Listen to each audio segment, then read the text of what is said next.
The message first delivered across Australia and New Zealand in a landmark weekend of enforcement action focusing on night spots, those locations that caused us the greatest amount of problems, sent a very strong signal that police wouldn't tolerate antisocial and violent behaviour due to alcohol and drug misuse.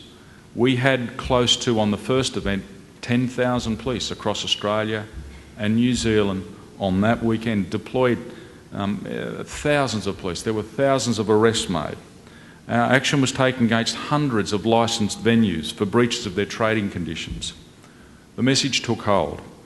Operation Unite garnered significant media attention. I'm not sure if you got the same attention here, I assume you would have, but certainly in my jurisdiction there was enormous media attention. It put on the broader agenda the issues of alcohol misuse in public location, the associated risk and antisocial behaviour, the health issues, the injury problems, the difficulties encountered by police agencies in managing this problem, and most importantly, the need for change.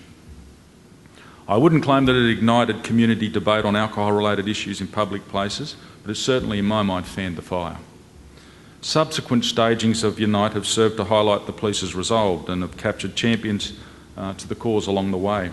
The most recent episode of Unite was held on the 17th and 18th of December last year. It was conducted in partnership with the support of health and community sectors. The operation carried the message that other emergency services and the health system, like policing, are stretched when dealing with and responding to those that are misusing alcohol. The operation asked people to consider the consequences of their actions. We said, just stop, start thinking about what it is you're doing. A little bit of media footage here, I think, that has come from YouTube. I think we're going to have a look at that clip right now.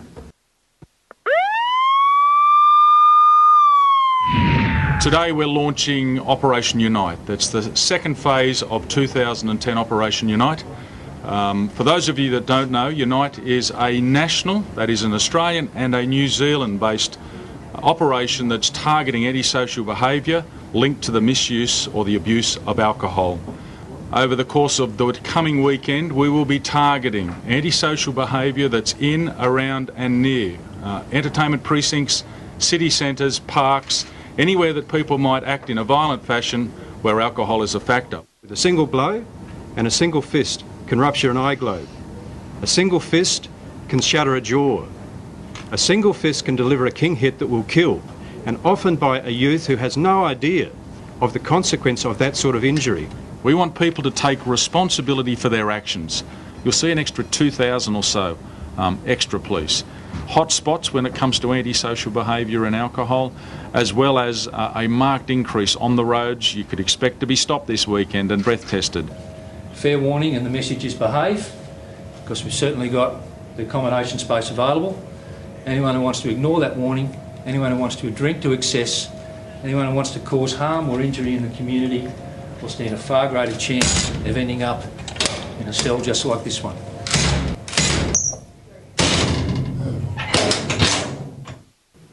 Okay, a lot of exposure. As you can imagine, that excites the media. They see blue uniforms and hear doors slamming, they know that they're onto a good story. But let's get to the heart of it. This was all about sending messages, as I've indicated. We also needed to use some high-profile people, credible community members, sporting identities. And in fact, we used Stephen Waugh came on board. Steve had recently undertaken a community awareness of policing program in New South Wales, where he'd been exposed to what we do over a 6-week period. He walked a mile in the shoes of police officers, him amongst 20 other well-regarded community members. And Stephen came on board. He issued a media statement supporting the operation. We brought him in so that he could talk and get through to those that would not normally listen to someone like me. Let's have a look at what Steve had to say.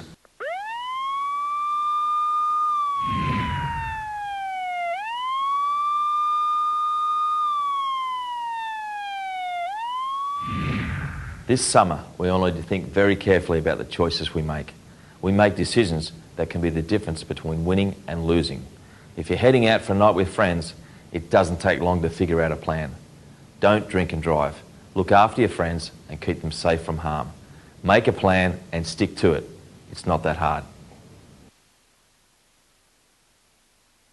Okay, Stephen made about 5 ads. I think that just gives you a sample of what it was that he had to say. You know, in the messages that you've seen, in the messaging that we tried to portray, there are a couple of things that were constant, two constants. The first is the police are out and about in numbers and that they wouldn't tolerate alcohol-fuelled violence and behaviour that was antisocial or criminal. The second, no less emphasised message is that responsibility for behaviour rests with the individuals. We are saying, in effect, while there is no way that we as police are going to shrink from enforcing the law or keeping communities safe, our need to do so would be so much less if individuals actually took some responsibility for their actions, rather than going out and drinking until they drop, and almost believing that they were in no way responsible for what happened from that point on. They almost outsourced their responsibility to the police officer that turned up at the crime scene, to the ambulance officer that carted them off to the hospital, to the doctor that put Humpty Dumpty back together again. The reality is, though, sometimes they couldn't put them back together again. And that's why we said people need to start thinking about their own personal responsibilities. That notion of accepting individual responsibility for action is not a new idea, I know that. It underlies a lot of criminal justice and behavioural interventions, but it is no less important for that. The emphasis on accepting individual responsibility for alcohol consumption and its effects is telling, because it challenges the celebration of alcohol abuse, which has a long, a very damaging history in Australian society. Rather than "she'll be right, mate," I think the call's got to be something like, "It's wrong. She's wrong, mate. She's wrong. She's badly wrong," as far as alcohol intake is concerned. Of course, a large deployment of police and appeals for individual responsibility will not carry the day. Tackling alcohol misuse will necessarily involve examining the often complex, individual and the social causes that lead people to drink to excess. This is not police work, but through engagement and cooperation with other government and non-government agencies, it may be, and I'm sure it is, that police can assist. Certainly, such partnerships is a fundamental element of ANSPA's alcohol misuse strategy. It places high priority on bringing all available interdisciplinary expertise to bear on the problem. For the police part, I can assure you that our contributions will be wholehearted. We not only have ample motivation, but a wealth of experience and data to assist in achieving a joined-up approach to alcohol misuse prevention. Research is also a central strategy in dealing with this alcohol misuse. Police and other professionals working in the area require contemporary insights into the drivers and the patterns of alcohol consumption that are based on rigorous and systematic analysis. In the policing context, these insights can help police interact with people in the range of environments in which they are called upon, each presenting its own particular operational consideration. It may seem obvious that policing alcohol misuse in public places or in an entertainment precinct is different to policing alcohol misuse in a domestic violence situation. These situations, in their turn, may well be different to how we need to respond to alcohol misuse in remote Indigenous communities. But how exactly are they different?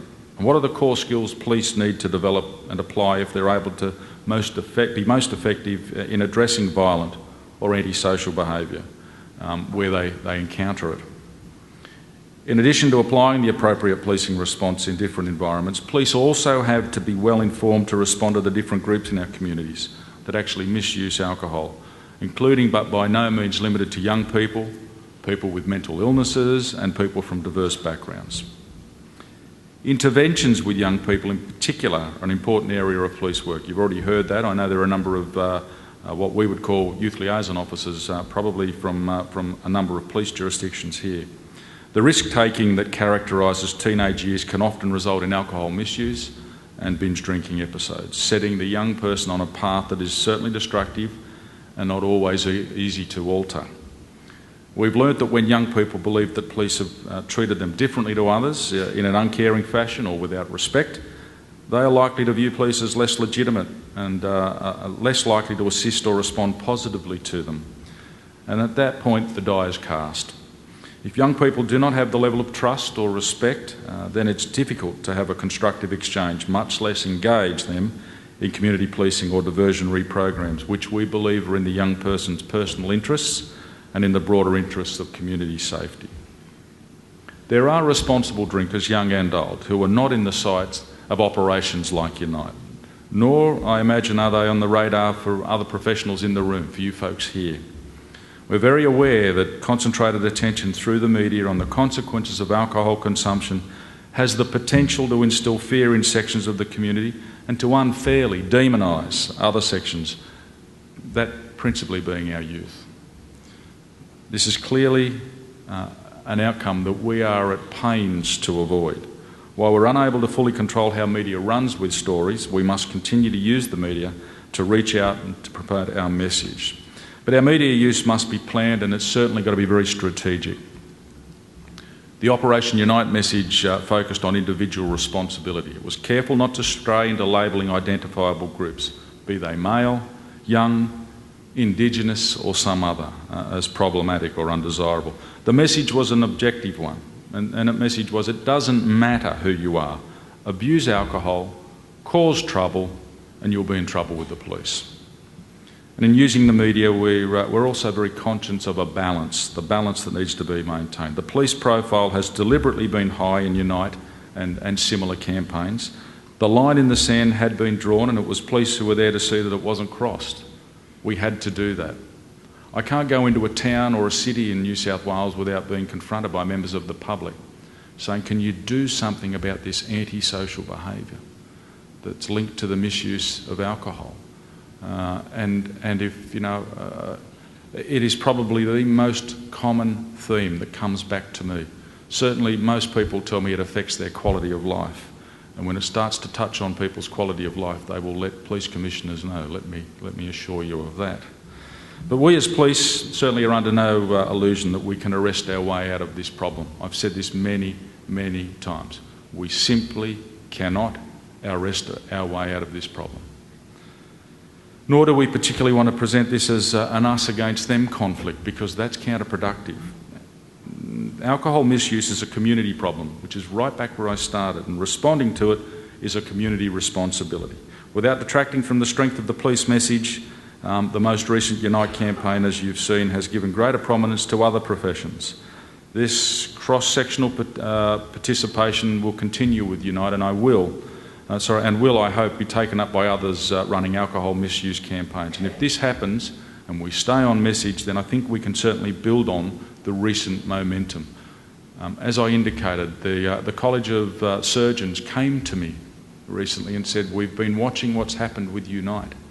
They're almost at pains to apologise for their lack of involvement in the campaign, saying that in years gone by they would have been involved, but wanted to actually step up now to talk about what they see as being an unacceptable level of violence that they have to treat at the other end of the line, which was encouraging. It certainly helped strengthen our cause in Sydney and wider New South Wales. For ANSPAR, the next steps will be to explore opportunities for collaborative projects with non-government sector and research agencies. These projects are certainly going to enable police to be better informed on appropriate policing responses and emerging trends. Police right across Australia and New Zealand will look to extend partnerships with the non-government agencies in order to reach a wider audience, and we think that's one way that we can do it. Our aim is to promote the risks of alcohol misuse and how it impacts on individual health, relationships, employment and community safety. The coming together of police commissioners through ANSPAR over the need to address alcohol misuse has been a watershed in this profession. The strategy that has resulted and the coordinated police operations that have taken place have, I believe, helped galvanise the community in its opposition to binge drinking and the harm that it causes. I think we're now at a point where we can say with confidence that the majority concedes that there is a problem with alcohol in our society. There is a problem. This is no small victory. To deal effectively with the problem, the first step, as we all know, is to accept that you have one. For those of us at the front line, this is our opportunity, and I include many in the room. With the public, politicians and the media on side, it's over to us to deliver the kind of interventions, be they regulatory, educational, social or psychological, that will actually make a difference. It won't be easy, it won't be quick, but change for the better is certainly possible if we continue to work together. Thank you very much for your time and for your attention.